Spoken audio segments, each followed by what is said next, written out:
What's up, guys? It's Chris. Welcome to VHP Engines. So, I've been saying for a while that I was going to make a playlist that was going to centralize all my VTEC info, right? And I realize now that some of that shit probably needs to be deleted, and this is going to be like the definitive go-to for VTEC, like pros and cons, all that shit. So when I initially looked into the VTEC a couple years back, I said it wasn't really a great thing to do, right? Because, I mean, if it depends on how you're doing it, right? If you're doing it for yourself, it's a lot of effort to go through, like to source all the fucking parts, to get the extra shit, to do the extra work. You know, for your average Joe guy, it's a lot of effort to take into doing this conversion, right? If you're doing it, especially if you're doing it yourself and you're working with limited knowledge, right? So, because the problem is that there's a lot of people out there, there's not a lot of people who really have this set up, right? And, there's not a lot of people with the base models that have this set up, and the base model guys are the ones that made this shit popular because the base model engine makes 160 horsepower. Everybody, shits on that engine. Despite the fact that those engine blocks are actually used a lot more than you think, a lot more often than you think. But that's a whole nother topic. I've covered another shit.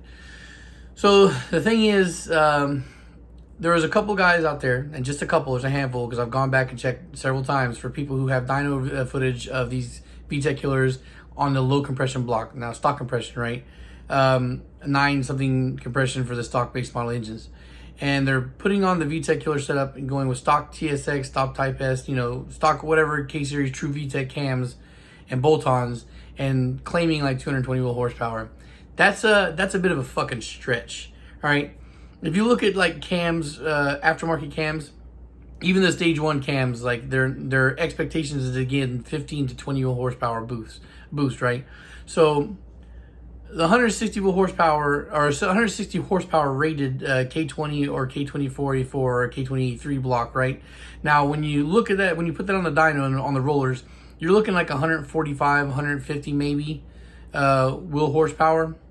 So if an aftermarket stage 1 cam, which would be just slightly better than a regular VTEC cam, is only given 10 to 15 or 15 to 20 wheel horsepower gain, and you're having like 145 to 100, maybe 150 at best wheel horsepower engine, and you're doing bolt-ons and those cams and claiming 220 plus, I think it's pretty easy to see the flaw. Now, what makes cams thrive? If you go with aggressive cams, the higher you run into the rev range, is where you start to really make power. And also on top of that, with the higher compression. So to say that you're going to take a stock base model block and put just those cams as your modification and make over 220 horsepower, even with bolt-ons, I see it as an extreme stretch. Now, I've seen a base model K23 with big bolt-ons, like full bolt-on setup route, make like 170 to 175 wheel horsepower. So if you take that with the full, very good quality bolt-ons and you add those cams, then yeah, I could possibly see you making in like the 190 wheel horsepower to 200 wheel horsepower range. Now, again, you would fall back and say that's not really that much of a huge jump to make it worthwhile. And I agree. The way that the VTEC really becomes a huge, well, not huge, but a good mod is if you're changing out pistons. Like, especially with the K23 guys, the K20 pistons are all interchangeable. So you can use Type S pistons or Type R pistons, bump up the fuck out of compression, do full bolt-ons, and then do the VTEC route. And then you're looking at what should be a 220 to maybe 230 wheel horsepower engine, which is very, very comparable to its big brother cousins. So at that point, it's great. So the VTEC conversion is great if you're going to upgrade, like if you're really going to dig into it and you want to do it on a budget. Now, the K20 heads or the Type S heads is all the rage for going for, K24, K20 or whatever. They want to upgrade. You want to upgrade with just a full Type S head. And that's not a bad idea, of course. The head swap alone is a very good, you get a better flowing head, and you got increased rev range from stronger valve springs, and of course the cams. So that's, a better mod than just the VTEC at all, especially if you got a stock block. But let's say you are building on a budget. You're building your own engine. You feel like you're capable of building your own engine. That's fine, right? And you want a cheap way to increase power in the head. And so that's where this VTEC killer thing becomes truly helpful, because that might help you get over your hump at that 200 horsepower range, right? Or if you're building with really high compression, like if you're going on the route of nip and raising pistons, and you're getting RRC pistons, which come with 11-8-1 for the K20, and so you do it 11-8-1, you do the VTEC killer setup, then you have yourself a decently respectable, powerful engine that you're making there at that point. And ARP does make rod bolts for the K20. So and I've even seen the K24 now. I've seen somebody use K20 rod bolts for the K24 rods. So those rods are good to up to around 300 horsepower. And with that setup on pump gas, I could definitely see you making what like a big boy K20 would make. So piston swap, maybe rod bolts if you want to increase the rev range. And then the VTEC killer setup will give you a base model engine that you're really just upgrading cams and pistons on the internal side. Oh, cams, pistons, and rod bolts, and potentially have like a mid 200 horsepower engine off of that. And of course, the VTEC killer is not limited to using stock cams. That is just the more budget friendly route. You can use a more performance budget oriented or more performance specified cam, and then get the gains off that. Look at drag cartel cams. They're expensive. They cost around $600, but they give you like around 30 some horsepower as a jump. So you could potentially get a base model K20A3 or K24A4 and do the piston upgrade, do the piston fucking or the rod bolt upgrade and camshaft upgrade with using VTEC killer, and still have like a mid 200 to high 200 horsepower range engine just from that alone. Of course, you're much more likely to achieve those high numbers with the K24. There's no replacement for displacement. Plus, if you go with RRC pistons in the K24 at a full K24 block and head, you're looking at 13.5-to-1 compression, which is the recipe, or 12.5-to-1 and 13.5-to-1 are the recipe for 300 wheel horsepower and 330 plus wheel horsepower. So of course now that comes into factor of which cams you're going to use and playing with whatever fuel you're going to use. Pump, E85 or M1, but the recipe is all there. So the VTEC killer does have potential to really wake your shit up. It just depends on the following mods. You got to keep this. You have to keep in mind what all else you're gonna do to this block to make that worthy. It's not gonna be one of these things where you just drop VTEC killer on and it gives you like a 30 horsepower jump. It's not the case. It's not going to happen unless you're using high performance camshafts. So at the end of the day, if you're trying to build a long block on a budget, this head is not the bad head to go with. Even if even let's say if you're using your base model head, you're not porting it out, you can still see significant gains depending on what else you do.